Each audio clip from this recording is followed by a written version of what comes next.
Good morning, ladies and gentlemen. Welcome back here to the full story on WYAB 103.9 on this Friday. Finally made it to Friday at the end of this week. Again, just these weeks just go by. It seems like they're just going fast, one after the other when you have so much stuff going on in politics. There's always something, seems to be something new every single day. But today, the couple things I want to talk about is first the continuing resolution or a budget. So where are we as far as uh, where that is right now? What's is there going to be another government shutdown? It seems like it's the same thing. I mean, it's almost like we just reuse the story, right? Like I just go back a couple of months and just pull out the story that I wrote a couple months ago and just re-say the same thing and just change the parties almost, right? As we get yet to another budget showdown now with the Senate trying to work out some kind of deal with each other. Of course, there was a stopgap measure passed by the House that was sent over to the Senate. But Senate Democrats don't want to do certain things because they don't want to. They don't want to fund or defund, more like defund things that Trump wants to. So now, instead of passing an actual budget, they're going to do another continuing resolution or try to do another continuing resolution. There's been some argument of how long that will be. Either it's April or September. But we need to stop putting this stuff off. It's about time we get a budget pass, an actual budget. Now, like anything, to get past the Senate filibuster, you need at least 60 votes. So that's kind of always the hang up, is that you have to get, a significant amount of Democrat votes to get it passed. What, I think nine, eight or nine. I can't remember. I'll get to that. I don't have the story right in front of me, but we'll go through that exactly where we are, what the senators are saying as they try to get ready for that. Of course, we also have the storm coming through. Today. That's not going to be a story that we cover, but something I want to mention at the top of the hour here. Pretty severe weather it seems like. I think there's always like sensationalism. It seems with the weather. Every storm is a huge storm nowadays, right? And the problem with that kind of weather sensationalism, and kind of the dramatization of weather, I would say, is and people like Weather Channel are pretty bad about pushing this. Is people get numb to it after a while, and they don't understand when we do have. If every storm is the storm of the century, then people are going to stop worrying about when the storm of the century does come. They shut down schools prematurely, and then ends up being fizzled out. Um, it's just this. It's always important. Don't get me wrong, right? It's always important to stay safe and to be aware of things. But man, like I said, every single storm, it seems like, oh, it's the next big one. It's going to be the next big one. It's going to be catastrophic. It's like, let's calm down a little bit here, okay? It's going to be a bad thunderstorm. All right, at the end of the day, that's what we need to know. Not every storm is the worst ever. But like I said, it's like things like the Weather Channel, these 24-hour things with the weather, right? At the end of the day, they have to get advertisements like any other station. They're not a not-for-profit organization, and drama sells. Drama does sell. It keeps people focused in on the weather. So every single thing is the worst. Again, that's not to take away from the fact that we need to be aware of it, but we just need to take, in my opinion, right? This is an opinion show. In my opinion, we need to take down the sensationalism just a tad bit with all of these storms. But outside of the continuing resolution, we're going to talk about some more movements in where we are with Europe's military. There's been some interesting things as Trump is trying to maneuver things where there's been some shortfalls that have been identified with their military, and where that's going. And again, I want to also something that the AP has reported on, the Associated Press has reported on with Israel and Gaza, is that how the U.S. and Israel are looking to Africa to potentially resettle Palestinians from Gaza who have been displaced by the conflict there. And you know, in an ideal world, right? These Gazans can just return to their house, but sometimes it's just needed for the safety of everybody just to level a place, right? And start anew. And that's part of what happens in war. Resettlement, things like that happen in war, especially when you start the war, right? And then you lose the war that you started. Things may not go so well for you, especially if you're the one who continuously wants to support the people that did the invading and did the attack on innocent civilians.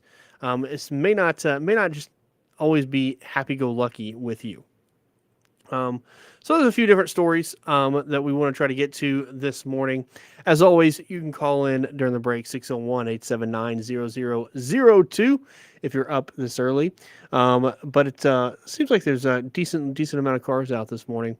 I always seem it's very crazy. It's an early drive, and I don't know about you guys, but I always seem to get behind one slow person on the 2-lane road that I take to try to get to the station. And it's like early in the morning, we're talking 5 a.m. It's like, why is this other car on this middle of the nowhere road, and why are they going 25 miles an hour on a 45, right? And of course, it's a double yellow line. So it's like, how does that always happen? I don't know. Like it's quite unique in that I just always seem to find that one person that and of course, they're in no hurry, right? It's out in the country. Where do they got to go? Literally, I was behind a truck today whose license plate said fishing. So he's going to go a nice 25 miles an hour because he's just getting to the lake. What is he going, right? He's gone fishing. He's got nowhere to be. It's early in the morning. He's going to go and take his time. Some of us do have radio shows to get to, and the one thing about being a radio host is you can't be late. That's the one job. Like, you know what? If you're late, everybody knows. A lot of people know if you're late to this job. And because if you're not talking, it's dead air. Pretty dead giveaway, right? That you're not on time. And so it's always, but nonetheless, I always seem to find them. And that's why they always say you got to leave early. All right, we're going to take our first break right here. Like I said, if you want to call and do the break, number 601-879-0002. Also streaming on YouTube and Rumble, where you can leave comments there as well. We keep it tuned to the full story on WYAB 103.9.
All right, ladies and gentlemen, welcome back here to the full story on WYAB 103.9 as we get to our first story of the morning.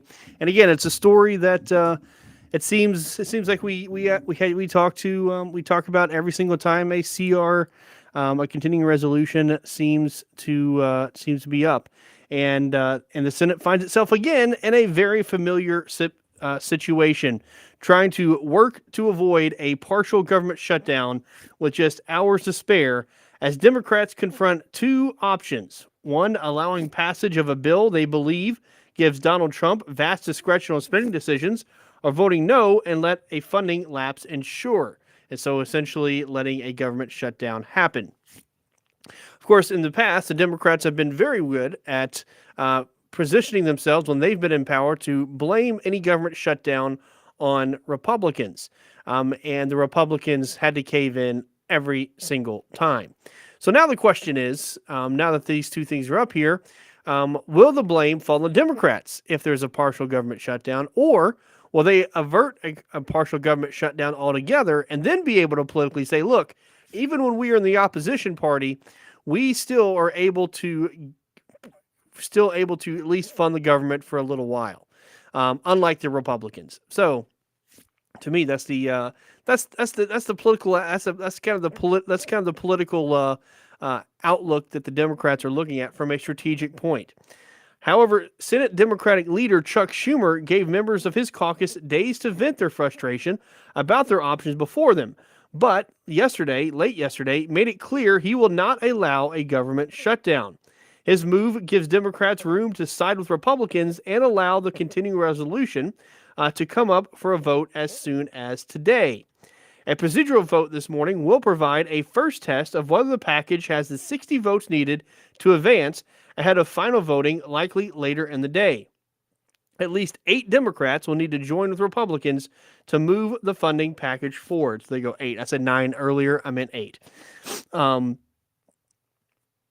So Schumer said, quote, while the CR is very bad, the potential for a shutdown has consequences for America that are much, much worse. And so the question is, will the Democrats get in line with their minority leader, with, like I said, Chuck Schumer getting behind the CR, at least to avoid a government shutdown? And Schumer told Democrats privately during a spirited closed-door lunch, and then made multiple public remarks ahead of voting, which is supposed to happen today. The New York senator said, as bad as the GOP is, a shutdown would be giving President Donald Trump and billionaire Elon Musk carte blanche as they tear through the government. He said, Trump has taken a blowtorch to our country and wielded chaos like a weapon. For Donald Trump, a shutdown would be a gift. It would be the best distraction he could ask for from his awful agenda. He is taking a blowtorch. I'll give Chuck Schumer that. He is taking a blowtorch to the federal government. He's taking the chain. Remember, I think we had the picture of Elon Musk with the chainsaw. They are taking that. That is no doubt about it. And without money, I mean, that's kind of the thing, though, is what Chuck Schumer's saying, and he's not wrong in this regard. In that if they have a government shutdown and no funding, well, heck, that's exactly what Donald Trump wants, right? It's been this whole forced, you're going to try to force me to spend money. Well, if you don't have a budget, I don't have to spend crap, right? And that is that would probably work to Trump's benefit and give him that opportunity to be able to shut down complete departments and continue with the slash and burn that he's doing with the federal government. So Congress has been unable to pass the annual appropriation bill designed to fund the government, so they've resorted to passing short-term extensions ahead. That's what a continuing resolution is. They just always fail to pass a budget because they can't get the 60 votes needed to be able to pass through the House. The legislation before the Senate marks the third such continuing resolution for the current fiscal year, now nearly half over. So they're supposed to do it every fiscal year, and the fiscal year for the federal government starts October 1st, and they've just haven't passed a budget all year since last October. And so they're now looking at yet another CR. So the current legislation would fund the federal government through the end of September. So essentially through the rest of the fiscal year.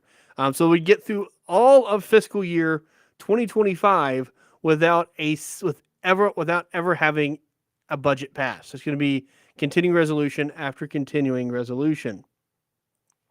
But the current CR would trim non-defense spending by about $13 billion from the previous year and increase defense spending by about $6 billion, which are marginal changes when you're really thinking about our total budget, which is $1.7 trillion. That's with a T, dollars. So that's $1,700 billion, $1,700 billion, is to put it in perspective. And this only trims $13 billion. So if you had $1,700, if you had a $1,700 budget, for instance, and actually you only have you're spending $1,700, but you really only have a budget about $1,500, if maybe less, and all that does is save $13. Put it in perspective for you. How small the continuing resolution does to actually change any kind of spending levels. That's because it's not designed to change spending levels. It's designed just to continue on with the previous budget. So, like I said, it's not there to be able to cut funding, because if you want to cut spending, well, then you need to pass a budget. And the Republicans are now saying, because they can't get anything passed through the Senate, we're just going to punt the ball yet again till we have another showdown in September for another actual budget. But again, a CR is not going to be good enough at that point. They have to pass an actual budget for the country to get through. And that means the Republicans have to do two things. One of two things, I should say. One is they can try to work with Democrats, or try to get 8 Democrats on their side. If they can try to convince 8 Democrats to do that, then they can pass a bill pretty, with not with ease, but they can at least get a bill passed if they can get 8 Democrats. However, Democrats, even getting 8, is a very high hurdle, because the parties now are becoming so far separate in their ideologies. There's almost nothing they can really agree on budget-wise, because you have one that wants to spend a lot of money, and you have one that wants to cut a lot of money. And there's not a whole lot of, even the money they want to spend, there is not a whole lot of common ground. Again, especially when you talk about funding for Ukraine and all these other things, and Israel, and the foreign stuff, and then domestically, if Trump wants to build up the border and protect the border, and the Democrats don't want to fund that. I mean, the ideologies are just so far apart. One wants to completely get rid of the Department of Education, for instance. I mean, their ideology is so far apart. It's almost like, could they ever get agreement on a budget? And then, if that's the case, then it's really the nuclear option. And the nuclear option, which is, Democrats have done it before, which is lowering the limit of filibuster from 60 votes to pass through filibuster to a simple majority of 50. And then you wouldn't need any Democrats, and you could just force a bill through.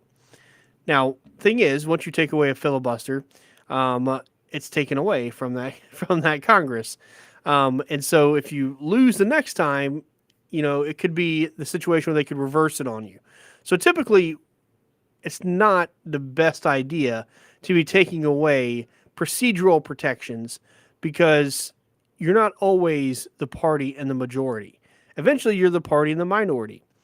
However, that being said, if it's starting getting to the point where there can never be an agreement, well, the country has to move on, and sometimes drastic measures must be taken. So those are things to consider, but they have to actually get a passed budget. So the Republican-led House passed the current CR on Tuesday and then adjourned afterwards. The move left senators with a decision to either take it or leave it. And while Democrats have been pushing for a vote on a fourth short-term extension, GOP leadership made it clear that that option was a non-starter. So essentially what the Democrats wanted was a CR to only get through April. And the Republicans said they're not going to be voting on that. That is just not what they're going to do. So Senate Majority Leader John Thune, who's a Republican from South Dakota, and others used their floor time yesterday to make the case that any blame for a shutdown would fall squarely on Democrats. Thune said when opening the chamber, quote, Democrats need to decide if they're going to support funding legislation that came over from the House or if they're going to shut down the government. Again, pretty much using the exact same lines that Democrats have used in the past against Republicans. I mean, it's like I said, it's like rehashing the same story. When I say it's rehashing the same story, it's almost literally line for line rehashing the same story. Just change the parties around. It's trying to, just who's going to try to blame the government shutdown on who. So progressive groups, which have been the bane of the Democrats for a minute now, have urged Democrat lawmakers to insist on the 30-day extension and oppose the spending bill, saying business as usual must not continue, while Trump and Elon Musk disable critical agencies and programs, according to them. But Schumer said Trump would seize more power during a shutdown because it would give the administration the ability to deem whole agencies, programs, and personnel non-essential, furloughing staff with no promise they would ever be rehired. So I think Schumer's right there. So, Schumer is an idiot in a lot of ways, right? But he at least has a little bit of intelligence when it comes to this. He sees that this is going to be exactly what Donald Trump wants. You are handing him, essentially something on a silver platter, right? That he wants to lay off federal employees. Man, what easier way to do that than if there is a government shutdown? That gives him the best reason ever to be able to do that. And like he said, never offer them a job again. He's like, hey, look, sorry, we're going to call this whole thing non-essential. Department of Education, non-essential. You get $0, right? That is, and I think Donald Trump would very much say that Department of Education is non-essential. And so I think Chuck Schumer's right there, in that this would be a great win for Donald Trump, which is why, honestly, the Republicans maybe could use that to their advantage. Instead of passing the CR, I mean, they're kind of doing it. They're doing a not quite a strong arm, but kind of a stronger arm than they usually do, and trying to force the CR. That's why they're trying to say, hey, we're not going to even consider a 30-day mark, because again, a government shutdown doesn't go against what Donald Trump wants to do. So honestly, the best thing is, I think that's the card that the Republicans used to force 9 Democrats to vote for an actual budget, right? Go one step further, Republicans, right? Use that leverage. Use the leverage that they're so afraid of Donald Trump and what he can do. Use that leverage to get an actual budget passed. Because it's like this, hey, what's a win-win situation for us either way? You want to pass a budget, then we get a budget passed, right? That's good, and that's going to be good for everybody. You don't want to get a budget passed, then that's fine too. We're just going to cut whole departments because government shutdown, right? So it's like you said, a really good win-win situation for Donald Trump. And I think the Republicans, like I said, have a unique opportunity to be able to press that a little bit further. They're trying it a little bit here by trying to say, hey, we're going to do a CR all the way to the end of the fiscal year. But they could probably push it even further. So Democrats have been critical of the funding levels in the current CR. They note that both defense and non-defense spending is lower than what was agreed to nearly 2 years ago when Congress passed legislation lifting the debt ceiling in return for spending restraints. But they're even more worried about the discretion the bill gives the Trump administration on spending decisions. Many Democrats are referring to the measure as a blank check for Trump. Spending bills typically come with specific funding directives for key programs, but hundreds of those directives fall away under the continuing resolution passed by the House. so the administration will have more leeway to decide where the money goes. For example, a Democratic memo, and again, this is, take it with a grain of salt because it comes from a Democratic memo, but it said that the bill would allow the administration to steer money away from combating fentanyl and instead use it on mass deportation initiatives. All the Army Corps of Engineers funding levels for more than 1,000 projects would be determined by the administration rather than Congress. So again, it leaves them with a little bit more discretion. Again, the thing is, it doesn't really cut spending.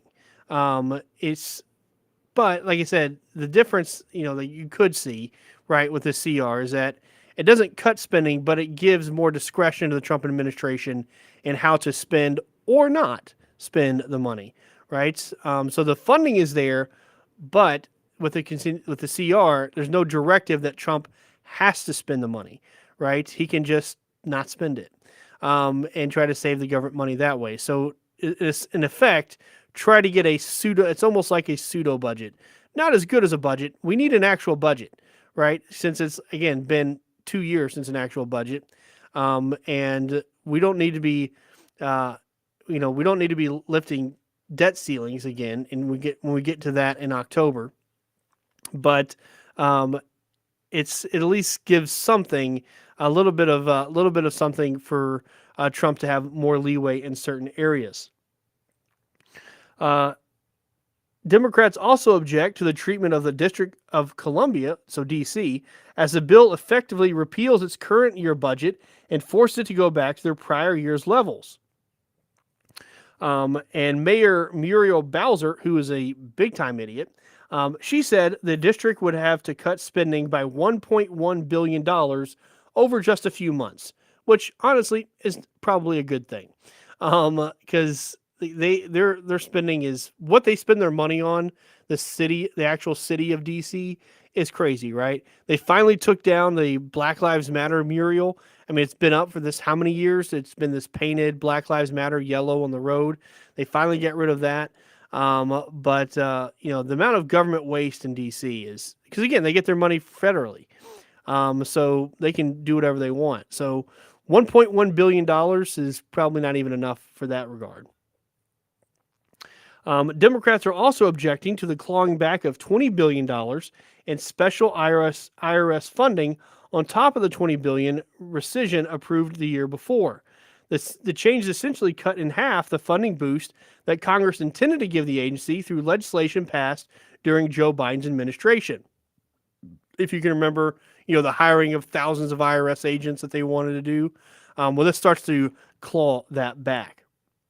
Of course, it's always it's pretty hard to convince the American people that a larger IRS is better. That is from a political standpoint, I think most Americans be like, no. I think the less money they give the IRS, the better. I think what most Americans would tell you, or would believe. So this spending bill, I should also mention, is separate from the GOP effort to extend tax cuts for individuals passed in Trump's first term, and to pay for those spending cuts elsewhere in the budget. And that's a pretty big spending cut. And that's the spending cut even Democrats have come under and come to support, because that was the one that pretty much doubled. It was a lot of stuff in it, but the big part for most Americans, and it affects most Americans, right, to a benefit of most Americans, which was doubling the standard deduction. You probably remember that when he did it, and it's continued on. And that is a great way. I mean, essentially, it cuts for especially people who don't make a lot of money, could cut their income in half, their taxable income in half for a lot of people, right? Or more. So that was a really big boon to the country and able to do those tax cuts. And the Democrats, Kamala Harris even campaigned on keeping those tax cuts. Those were generally considered to be good tax cuts for the American people. But again, like with any tax cut, you got to pay for it. And they got to figure out a way to do that. Of course, Trump has talked about other tax cuts like no tax on tips, which he promised during his campaign, but that can only be done. That can't be done through a CR. That has to be done through legislation. And so Republicans, like I said, they only have 2 years. I've said this before. They got 2 years, and they're going to waste a year already with this CR. That's almost a whole year gone. That's and they didn't get a budget passed, so they've essentially have their time to try to help Trump pass his promises. And one of the big ones he promised was no tax on tips, and you know that could be uh, that could be a the what they want to do politically because you want to delay it until Congress until it gets closer to the election, right? They have to run for election every 2 years in the House. So it's like, okay, let's wait until the last year, the second year, to pass no tax on tips. So it looks good for us politically. That could be something they're considering. But again, they've already lost 1 year. So that means they only got one fiscal year to work with for a new budget before the next election. And if the Republicans can't pass a budget for that second year in October, come October, which is going to be a huge fight, we already know, then that's going to be a great thing for the Democrats to attack them, right? They're in power, they have the presidency, and they cannot work with the other side, and they can't get a budget passed. This is just a great example of the Republicans failing to govern. That's what they're going to say, right? And they'll say, "Look, we know how to govern, right? We've been in power more than they have, and at least things got done. It was very bad things, but they'll at least be able to they can at least try to argue that, right? Whereas the Republicans get in, and it's nothing after nothing after nothing, as far as their promises. Now, that's a pretty hard thing to try to say because Donald Trump has done everything in the power that he has as president to try to get every promise that he had finished. I mean, he has worked tirelessly for that. We talk about it here all the time. How busy he has been trying to meet all the promises he made, almost like he tried to meet every single promise in the first month, right? That's how fast he had done it. But he can't do everything himself. And that's something I mentioned. We do have a separation of powers in this country for a good reason. And so the Republicans also have that majority. And so, unless they want to lose that majority, they better help Trump pass those promises. So, Senator Tom Cotton of Arkansas, a Republican from Arkansas, so the Democrat arguments that they're making were hypothetical because they were essentially calling for shutting down the government to protect the government. He said Democrats are fighting to withhold the paycheck of air traffic controllers, our troops, federal custodial staff, and they can't be serious. Again, that's very. They always try to throw that up there. They're trying to hold back the money from the military. They're trying to hold. I mean, he's using again the same line that the Democrats use when they try to blame the shutdown on someone. But things have to move. The CR, okay, it gets us till October 1st, but that needs to be a big priority of the Senate. I mean, of the House and the Senate is creating a budget that can either pass with 8 Democrat votes, or, like I said, consider the second option of getting rid of the filibuster for the budget. Just putting that out there because the American people will only blame the minority party for so long before they blame the majority party to say, "Hey, you have the presidency, the House, and the Senate. What's up?" Right? They don't see the fact that we have to have 8 Democrat Senate. Right? They don't really see the filibuster rule. They just see that you're in power, and you got to get something done. Okay, we're gonna take a next break right here. Like always, if you want to call in during the break, number 601-879-0002. Keep it tuned to the full story on WYAB 103.9.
All right, ladies and gentlemen, welcome back here to the full story on WYAB 103.9.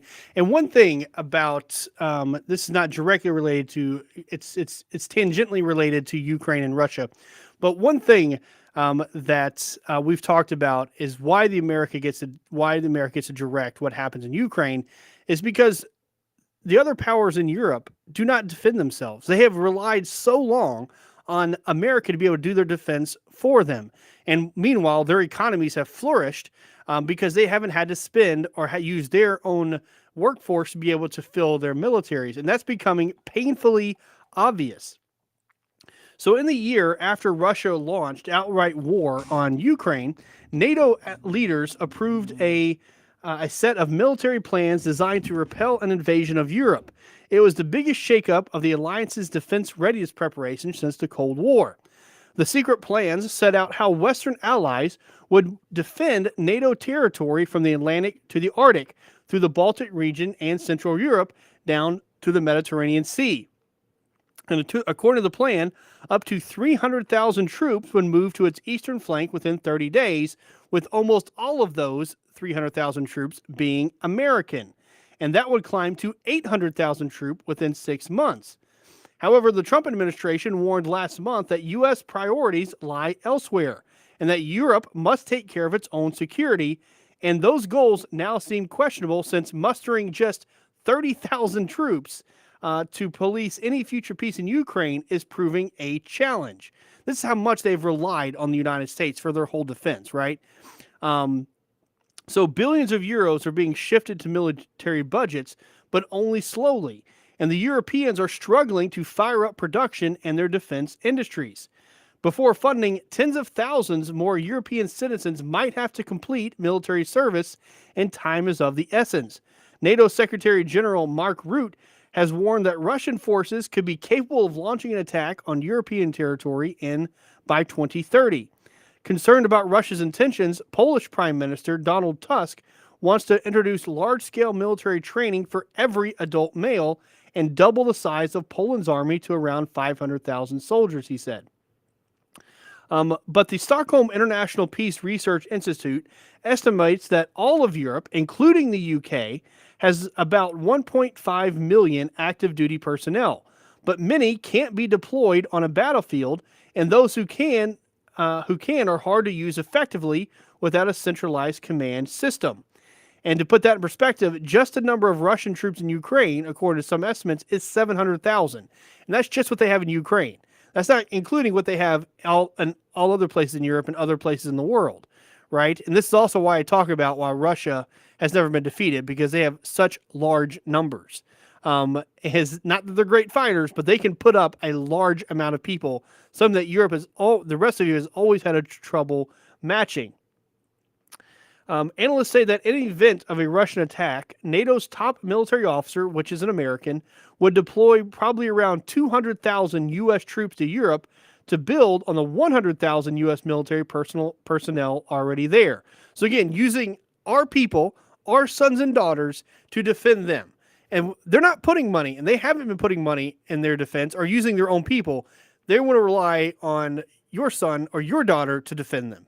Again, while their economy flourishes, and we got it because they don't have to spend money on it. They don't have to use their men and women to fill out their military. They expect us to do that. They expect us to be their military, and that's what they've been doing for so long, and that's what Donald Trump wants to get away from. Now, with the Americans out of the picture, a realistic estimate may therefore be that an increase in European capacities equivalent to the fighting capacity of 300,000 U.S. troops is needed, according to the Brussels-based Bruegel think tank. It says Europe faces a choice: either increase troop numbers significantly by more than 300,000 to make up for the fractured nature of national militaries, or find ways to rapidly enhance military coordination. But the question is how. So NATO is encouraging countries to build up personnel numbers, but the transatlantic alliance isn't telling them how to do it. Maintaining public support for the armed forces and for Ukraine is too important to risk by dictating choices, they say. The way they go about it is intensely political, so we wouldn't prescribe any way of changing this, whether to go for conscription, elective conscription, bigger reserves, according to a senior NATO official.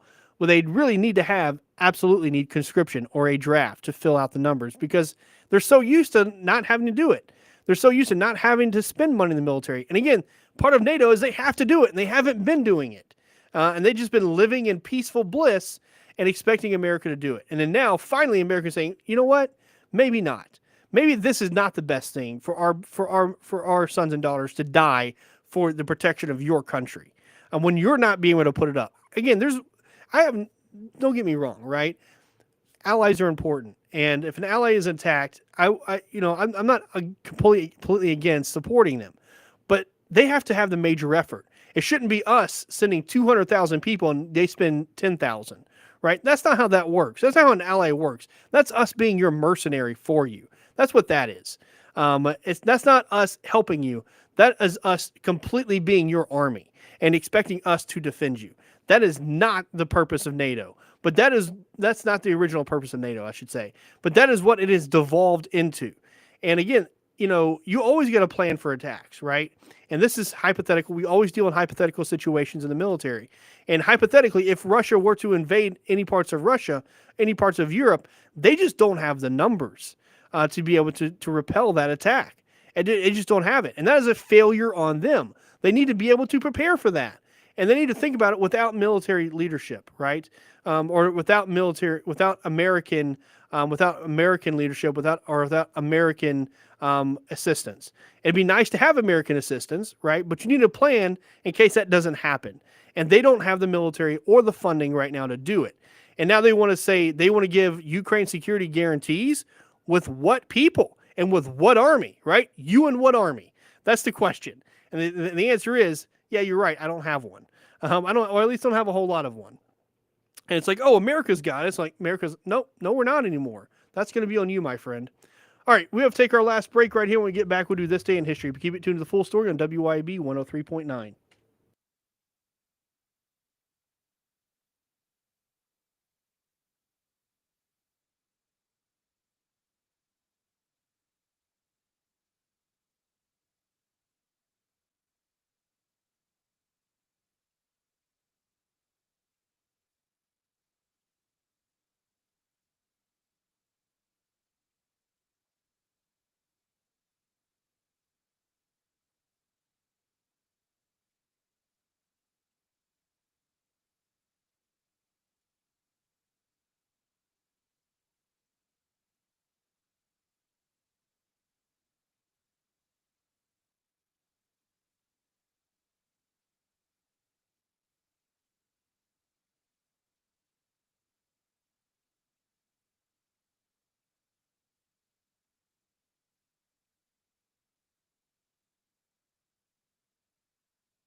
All right, ladies and gentlemen, welcome back here to the full story on WYAB 103.9 as we get to this day in history. So on this day, March 14th, 1794, was the day Eli Whitney patented the cotton gin. So before the cotton gin, removing seeds from cotton was a slow, tedious, and back-breaking work, as a single worker could process only about a pound of cotton per day. But Eli Whitney's invention changed everything. The cotton gin, short for cotton engine, used a simple but effective mechanism, which was wire teeth on a rotating drum pulled the soft cotton fibers through a mesh screen, separating them from the seeds in seconds. The resulting effect of this was a cotton boom like never seen before. Suddenly, cotton became the dominant crop of the South, feeding the rapidly growing textile mills of the North and Europe. It transformed the U.S. economy, making cotton America's most valuable export. Whitney, ironically, never profited from his invention, as farmers quickly copied his design, and patent enforcement was nearly impossible. But his impact on history didn't stop there, as he later revolutionized firearm production with the concept of interchangeable parts, laying the foundation for modern mass manufacturing. And so he was quite ahead of his time in many different ways. All right, that's all I have for you guys today. Hope a great weekend. Stay safe from the storms. But until I see you on Monday, my name is Matthew Bishop, and you have heard the full story.